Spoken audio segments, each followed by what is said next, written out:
Intel recently launched the next portion of its 8th generation of processors.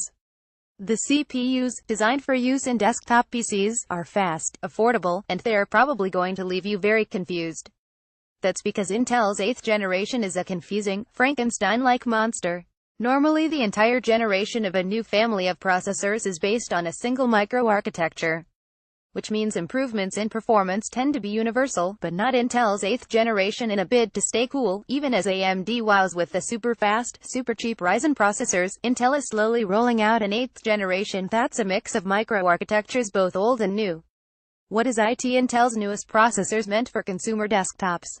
Price £351 for i7-8700K, £246 for i5-8600K. Like they're crazy fast for games and web browsing.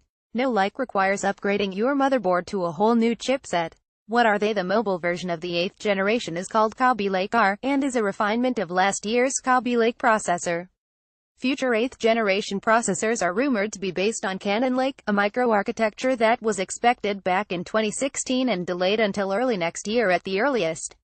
Yet the processors that were launched recently and available in pre-built desktops later this month enjoy big speed improvements because they're based on Coffee Lake, a microarchitecture that was originally supposed to exist between Kaby Lake and Cannon Lake, not alongside them. For those who like to count cores and clock speeds, here's how this new hardware measures up with the older stuff. The speed improvements in this new 14nm CPU microarchitecture come courtesy of the 2 additional cores it manages to pack inside. The i7-8700K has 6 cores clocked at 3.2 GHz compared to the 4 cores clocked at 4.2 GHz in the i7-7700K that launched just back in January. The i5-8600K has 6 cores clocked at 3.6 GHz versus the i5-7600K 4 cores clocked at 3.8 GHz. How fast are they? When you start counting cores like that, clock speeds start to matter a little less. Clock speeds maxed out nearly a decade ago, forcing processor makers to focus on adding more cores for better performance. 2.4 GHz cores doing computational calculations will accomplish them faster than a single 3 GHz core. Now what matters are the results. To that end, I pitted the i7-8700K and i5-8600K against their 7th generation counterparts, and because I had a comparably priced 8-core AMD Ryzen 7 1800X laying around, I tested that too. Same hard drives, same video cards, and same RAM. The only big difference was the processor and the motherboards. The Ryzen was tested on a motherboard with a Ryzen socket, while the 7th generation Intel processors were tested on a 270 chipset introduced back in January, and the 8th generation was tested on the new 370, which was required to take advantage of the speed churned out by those additional cores. In the majority of tests, the 8th generation processors smoked everything else. But don't take my word for it. Let's look at some sweet graphs. Synthetic benchmarks. First up is WebXPArt, a synthetic benchmark that tests traditional browser functions, like crunching numbers in online spreadsheets and resizing photos. Here, the additional 2 cores clearly gave the 8th generation processors a leg up and minced everything that's come earlier this year, by accomplishing every task WebXPArt threw at them faster than anything else. The higher the WebXPArt score, the better.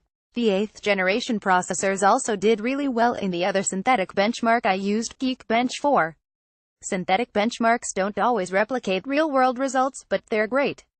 If you want to have pissing contests about numbers, and Geekbench, which works on nearly every operating system except Chrome OS, does a fine job of crunching numbers to give a number that might represent the performance of a processor. Neither 8th generation processor wowed when comparing single-core speeds. Higher Geekbench scores are better.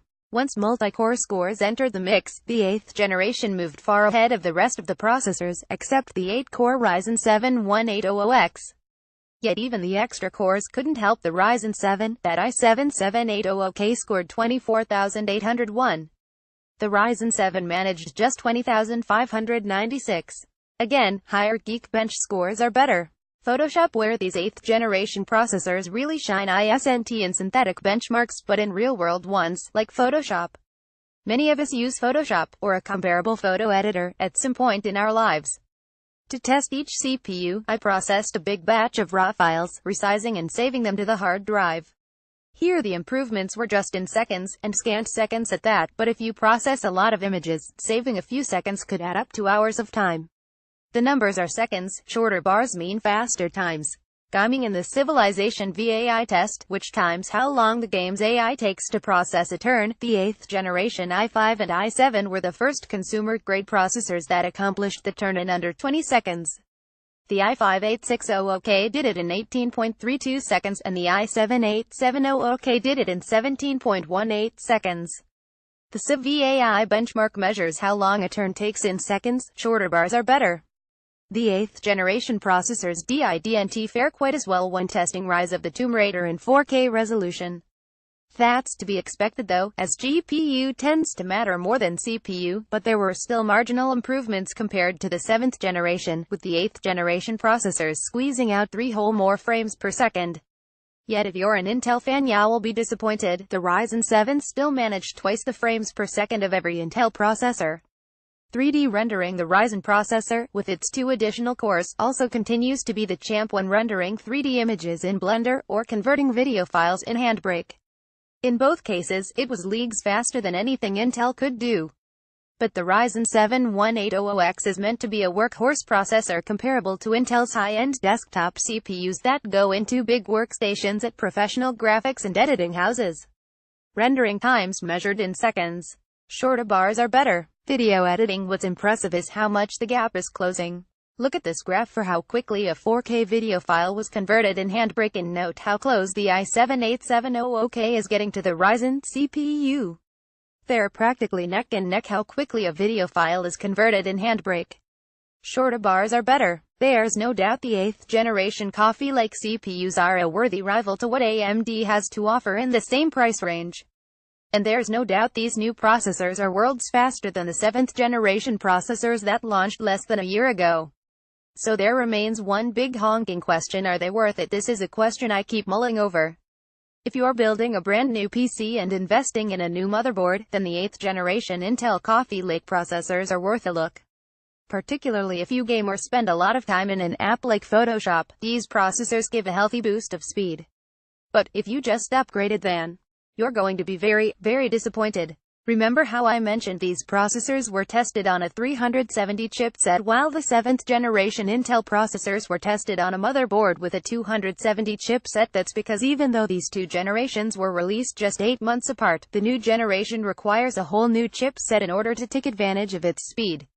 That's a painful proposition if you're like me and just built a computer based on the 270 chipset back in January. It's also a departure from Intel's traditional time frame. The predecessor of the 270 and 370, the 170, was launched way back in the summer of 2015. We went from nearly 2 years between new motherboards, to less than 1 year. And if you're going to have to buy a whole new motherboard just to appreciate your new Intel processor, then why should you go Intel at all? AMD's Ryzen 7 processor needs a whole new motherboard, too. It uses a different socket from Intel, and it's way faster than what Intel's offering when it comes to professional processes like video editing. In Intel's bid to beat AMD, it's ended up cannibalizing itself, and the cannibalization will continue as this 8th generation, based on a chimera of microarchitectures, continues to launch over the next 6 months. Why buy now when I can just wait? Intel is right to focus on speed as a way of outdoing AMD, but escalating the release timetable is not. Read me. The 8th generation processors are great for gaming and general tasks like web browsing or Photoshop. Cores still matter more when editing video or rendering 3D images. The 8th generation requires a whole new chipset on the motherboard if you want the best speeds. That's super annoying if you updated to the chipset introduced just back in January. More technology posts.